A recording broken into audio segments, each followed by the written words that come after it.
How's it going, everyone? Welcome back to the channel. Today we're going to talk about something that I've been wanting to do for quite a while, since the beginning of the channel basically, and that would be this American flag cross assembly jig. Now, I think it may have been my actual very first build video that I ever did on the channel, if not one of the first, but in that video I taught you guys how I make these American flag crosses. And if you remember, if you've seen it before, you might remember that when I assemble the pieces of this to put the cross together, that's probably the hairiest part of the whole build for these things. Getting everything to be aligned and straight and lined up where it's supposed to be it can be kind of iffy. And, I had to jump through a whole bunch of hoops and things to do that. I was putting marks on things to get them lined up again later, and it was just kind of time consuming. And I've always made these in batches of at least 10 to upwards of 20 or 30 of them at a time, because I usually take at least that many to a show because I sell a lot of them. But anyway, I've always wanted to make a jig for these to help me be more efficient and faster and more effective to put them together, so that I could make them faster and produce them faster, and therefore cut time out of the build, because time, as you all know probably, is money. And the more time that you can cut out of your build time for anything that you make, the higher your profit margin is going to be, right? So I gave this a lot of thought for a long time and came up with this design. And we're going to go over how I made it and everything, but because of the way that I decided to do it, this is how it ended up coming out. This could change in the future. There is a possibility, if you guys want, and by all means, if you want it, let me know in the comments, and I will produce these and sell these to you on my website or however you want. We'll all have to get that worked out later, but as it is currently designed, it's not super cheap. It's made right now out of MDF and acrylic. The reason I used acrylic, and it's like 1/4 inch thick acrylic, which is not cheap. And the reason that I used acrylic is because I wanted something that the wood glue would not permanently stick to, that I could just clean it up and go to the next one, clean it up, go to the next one. And if I forgot to clean it up, which has actually already happened with this jig, that I would still be able to get it up and it wouldn't be permanently on there. So had it been just MDF, that glue's on there, and I'm not getting it off very easily without probably removing some of the MDF as well. And, the nature of MDF is that it's not, super solid anyway. So I went around and around about how I wanted to do that. I played around with the idea of using like Formica laminate, and I might still do that in the future, because I do believe that may or may not lower the cost. I haven't looked into that yet, but I actually like this design. The only problem is there's a lot of acrylic on it. The acrylic being that it's here, a big giant piece underneath, and then each one of these blocks that holds things in place on here, including the stationary ones, all has a piece of acrylic on it as well, because where it touches the wood, I don't want it to stick, obviously, there and mess everything up when I go to take it out. So it just removes nice and easy every time. And eventually what ends up happening is there's a few little glue lines on here. I just wipe them up with a damp rag, put the next one down, and then go, and that's it. It's that simple. And it works very well. And we're going to see that a little bit later. But again,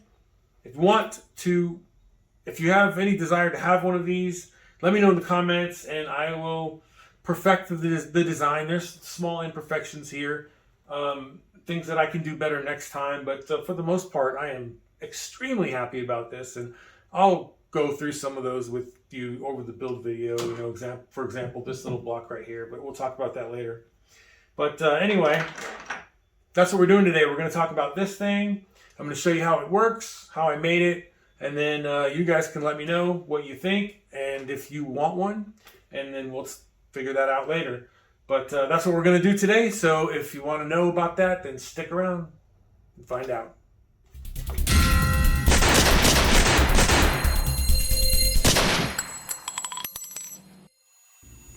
Okay, so I designed this assembly jig to specifically fit the crosses that I make to the same specifications that you see in my video on how to build them. The design does allow for some movement, but primarily just enough to get the pieces aligned before tightening everything up. If you wanted something similar, but for a much different size of a cross, you would need to design one similarly that fits your preferred measurements. In addition to that, because the measurements and tolerances are so precise, and the fact that I'm using acrylic as one of the build materials, I decided to design this in Fusion 360 specifically so that I could make it on the CNC. Due to the nature of how it works, what it's made of, and how it's assembled, I think it would be rather difficult to make this by hand with other tools. I'm not saying it can't be done, but it would definitely be much more difficult with this design. And because it's made on the CNC, that will also make it possible for me to produce them faster, easier, and more efficiently than if I tried to do it by hand. For these reasons, I probably will not go through the hassle of making build plans for it, and will instead just produce and sell them myself for any of you that want one. But you're going to see exactly how I designed it in this video, so it shouldn't be too difficult for you to reverse engineer one using different tools and processes if you really want to. If you really want build plans with the dimensions for everything, let me know in the comments, and if there's enough interest, I could be persuaded to do it. Eventually, these will be available to purchase on my website once I get it up and running, which I hope will happen sometime around the end of this summer. But until then, if you want one of these, you can contact me either in the comments section of this video, through Facebook or Instagram. I am Maverick Designs Woodworking on both, or by emailing me at maverickdesignswoodworking@gmail.com, and we'll work out the specifics of getting one to you now. That all being said, as you see here, the first phase of the build was to cut all of the various supports and clamping blocks out on the CNC. Next, I cut the MDF base off camera on the table saw, and then used the CNC to cut out the impression that will hold the acrylic panel and form the base of the jig. And finally, I cut the acrylic to fit into the MDF base. The next thing to do was to head over to the table saw to rip the acrylic strips that would be used to line all of the blocking and clamping surfaces for all of the pieces that would come into direct contact with the cross as it's being assembled, in order to make sure any glue squeeze out wouldn't come into contact with the MDF. After that, I moved over to the miter station to cut all of the acrylic strips and the pieces of T-track down to their necessary lengths. Then it was on to the drill press to drill out all of the necessary countersinks in both the acrylic and T-track pieces. Finally, I took the T-tracks over to the spindle sander to round off the edges so that they would fit snugly into the slots that were cut for them, because they were cut using a 1/4-inch end mill, which of course will leave the inside corners of the cutouts with a 1/4-inch rounded radius rather than a 90-degree right angle. Next, I attached the acrylic guards to their blocks using some Starbond CA glue and small screws. I used the CA glue for added security because MDF is not a great medium for holding fasteners other than Confirmat screws that are made for it, and I just used regular wood screws here. After that, I prepped the surrounding acrylic with painter's tape to make it easier to deal with any glue squeeze out, and then glued down the 3 intentionally non-adjustable blocks that will be used as the primary alignment guides to hold the cross pieces in place during assembly. Then I glued and screwed all of the T-track pieces into their respective slots on the base and installed all of the hardware and clamping blocks. At this point, I stepped back to admire my work and marvel at my ingenuity because I thought I was finished, but I was wrong.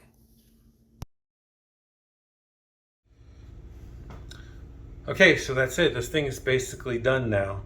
I thought about putting some finish on here.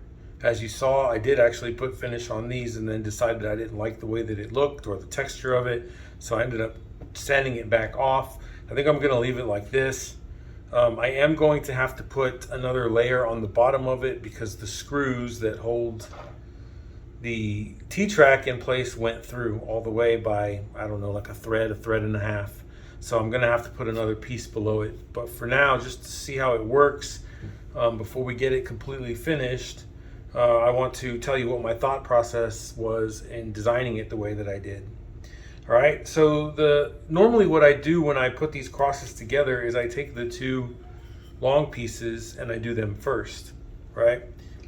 So normally the cross would look like this, with the blue on this side, the red and white on this side. This side's not stained yet, but just for the purposes of this, to show you, it would look like that, right? However, we're going to do this with this flipped over, so you want to make sure that you flip them over the right way, because you don't want them to get mixed up. But in this case, it doesn't matter because they're not stained. But anyway, we're going to do it on the face for all of these because you need to have access to put the supports on the back, which actually holds the whole thing together. Okay, so the way I designed it was that you would put these in, and this 90-degree angle here and this little platform here is what holds this in place perpendicular to the rest of it. Now, so to keep them aligned so that they don't get out of alignment when you're gluing them, which happens quite frequently and irritates me to death when I'm trying to glue them up and they start slipping and sliding, especially when you use clamps, which is why I don't like to use clamps. This keeps it all in place. So you push it against that stop, you push them against these stops, and then use this block to hold it there. You don't need any pressure at all here. This is just holding these in place so that they can't slide back and forth like this, and lock it down, and that thing's not going anywhere. Now, to put a little additional pressure for the glue up, you have these two, so you'll slide those in place, put a little pressure on them, lock them down, and that provides the pressure that you need for the glue up for these two pieces. Okay, if you watch my cross video, you notice that I would usually do these, and then I would do the blues, and then I would do the red and whites, and usually in sets of 3, and then put those together. And it's kind of a long, complicated process, and you have to wait for glue to dry, and it's a little hairy because the glue is typically not completely dry, and I have to flip them over and manipulate them and hope that they don't fall apart and all that stuff. And this solves all of those problems. All right, so next I'm going to take the blues, right? And what you want to pay attention to here is that your blue that's got the end fully done, which has to go at the top, is here at the top, and then the other two don't matter. You put them down, all right? Now, you have this rest, which holds them exactly in place where it needs to be so that they're centered on the long pieces. This piece does the same thing that this one does, and basically just keeps them aligned. So you just push it up against there. Again, you don't need any pressure here because you want the pressure to come from this side, and just lock it down so they can't move, right? All right, and for now we're going to leave that alone, but this is what will provide pressure this way. Okay, so the next thing is we take our red and whites, and same thing. At the bottom here, you need your red that has the bottom finished. That will go at the bottom, followed by a white, and a red, and a white, and a red, and a white, and those all go here. And again, same principle. This long one slides into place, keeps them aligned, does not need to be tight. And now you get your pressure from the two ends by pushing the whole thing together. And because these aren't going anywhere, because they have a stop here, what I will do is push it on this side, get some pressure on this side, lock this down into place, put the pressure on this side, lock this down into place, and now this stuff is all done. Of course, you would be gluing in between these as you put them in, but I'm just doing this for demonstration purposes. We'll actually do a glue up here in a minute. We'll do it real world. I have several that I need to do, and I believe that this is going to make this really, really fast and much, much easier than it normally is. So now I've got everything in here. I've got it glued up. All I got to do is set my supports in place, tack them in with the brad nailer, and pull it up, and then do the next one, and then pull it up and do the next one, and pull it up and do the next one. And I mean, I could knock out 20 of these things, a batch of 20, in probably 30 minutes doing it like this. Whereas a batch of 20, the way that I did it before, would take me hours to get them all done and assembled, because I would do a few pieces at a time, and things would move around on me. I wouldn't always get them exactly right. If you watch the cross video, I would have to put marks here and here to make sure I got everything lined up right. And even then, I never got it perfect. With this, as long as your measurements are correct when you cut the pieces, there's no way that you can go wrong. You put them in there, you put your blocks in place, and put your supports on, and then pull it out. You're done. And then you move to the next one and the next one. And I think this is going to improve my assembly process dramatically. So we're going to test that out on this little batch that I have here now, and then we'll talk about it some more afterward. So here's the footage of the first glue up that I did on here. Everything went great. It really made this very easy and simple to do, and I was really, really happy with it. It took me, I don't know, 5, 6, 7 minutes, I don't know, maybe something like that to do this one glue up, whereas normally this would take me 30, 40 minutes, to do one cross sometimes, depending on, certain circumstances. But again, I was super happy with this, and I am so glad to have it, and we'll be using it from now on every single cross that I make. All right, so as you've seen, this thing works really good. I'm very happy with it. It's not perfect. There are a few minor changes that I'm going to have to make. For example, I designed this originally to be so small, and I don't know how I got it so far out. It should have been over here in this area, which is why I had to modify it for this one. But that's fine. This one's mine, and it works. But for the future ones, my plan is I will be moving this over to here. And I think my thought process there was I was trying to get it as far over as I could because I was worried about being able to get this one out. But I'm finding that these are kind of difficult to get out when they're together. And I didn't realize at the time you can just pull this off. And it doesn't need to be all the way. It doesn't need to come back so far that it comes into this area. You just pull it off from up here. And this thing doesn't need a lot of travel either, because it just needs to be wide enough to get the pieces in and then hold them together. So you can just pull it off, and you don't have to worry about where the location of this is. So clearly I need to move this over here so that it's directly under there, and then it'll be fine, because I do worry that having this little piece of plexiglass as my having some pressure put against it, I think it's probably going to be fine. But for mass production, or it's making them and selling them to other people, I want to make sure that it's going to be a little more robust. And just by moving that over in the design and cutting them like that next time, that will fix that problem. The other thing, and these are just minor little things. When I pulled this block out, I rounded all the edges because I used a 1/4-inch end mill to cut into the glass to make this. So the inner corners of the glass are rounded. They're not perfectly right angles. So I had to round these off so that it would fit down in there, because it's designed so that it'll just slightly go into the glass to help me align them. So I realized that I don't need to do that, because this end is designed to go in on this edge, not this part. So I do need to round these back sides, but there's no need for me to round these two. Because I need to round the plexiglass instead. So that's one less step that I need to do. Also, when I was putting these in, I noticed that I didn't have as much depth as I wanted.